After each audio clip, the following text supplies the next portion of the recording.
Take a look at this photo. It shows two Red Army soldiers who were surrounded by German soldiers. It is not clear what they are talking about and what will happen next. Today we will look into this issue. The photographs came to Russia in the 90s. The Norwegians handed over historical books about the war in the Arctic to the residents of Murmansk. According to them, the photographs were obtained from a German veteran who himself witnessed these events on the Kola Peninsula at the end of June 1941. A military clash in the mountains at an altitude of 122 in June 1941 is one of the favorite military stories of local historians.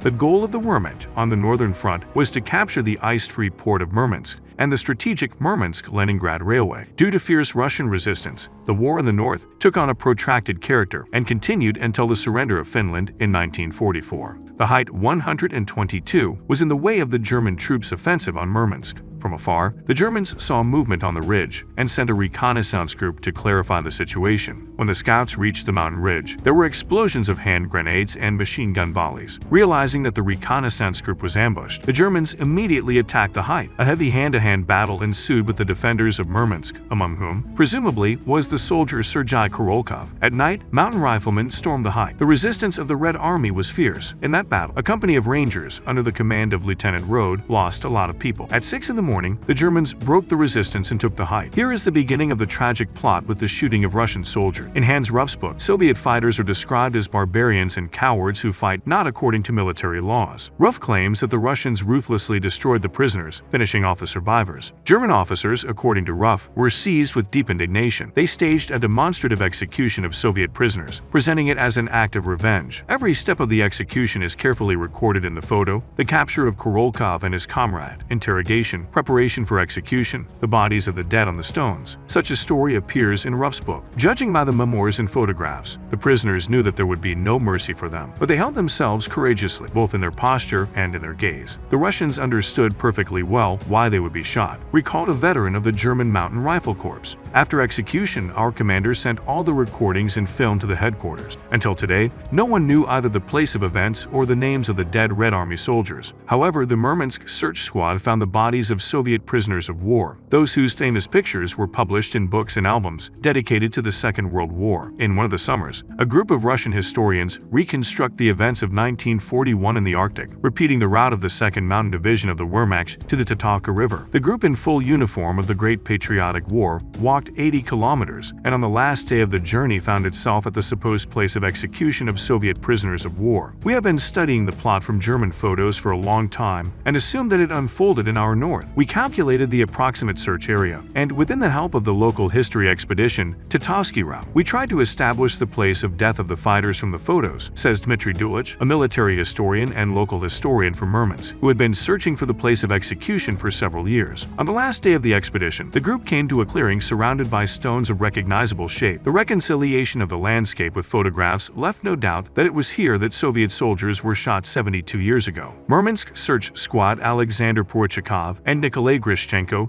came to the aid of local historians. The excavations did not last long. 2 days later, the searchers found the remains of soldiers shot here in the first days of the war in the 41st. The ground was literally touched with fingers. There were also soldiers' medallions, says Dulich.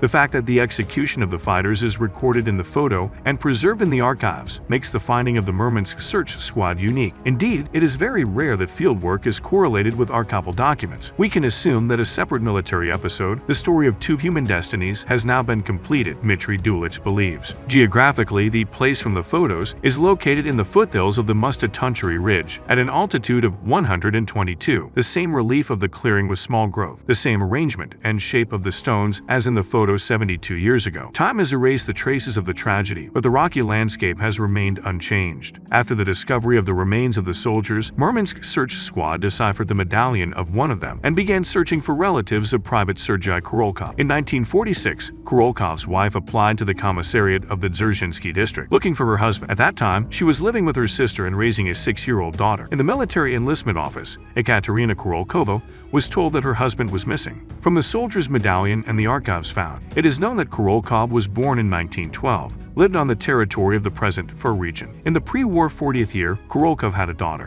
On June 23, 1941, he volunteered for the front, and a week later, defending Murmansk, he was shot at the 122nd height. 72 years later, the Murmansk search squad found the remains of volunteer Kurolkov, completing his biography. After the publication of information about the found fighter, the closest relatives of the deceased Kurolkov were found: his 73-year-old daughter Nana Krylova and 6 grandchildren who live in the villages of the Andriopolsky district of the Tver region. His photos have not been preserved in the family album. The daughter, who did not know her father, will see him for the first time in the famous photographs taken by the Germans at the time of the execution. It is known that of the 2 fighters in the photo, Kurolkov is the one in the overcoat. Dear friends, that's all for today. It was Tim in the Eastern Front channel. I would be glad to get any comment from you and likes. And as usual, I wish you peace and health. See you.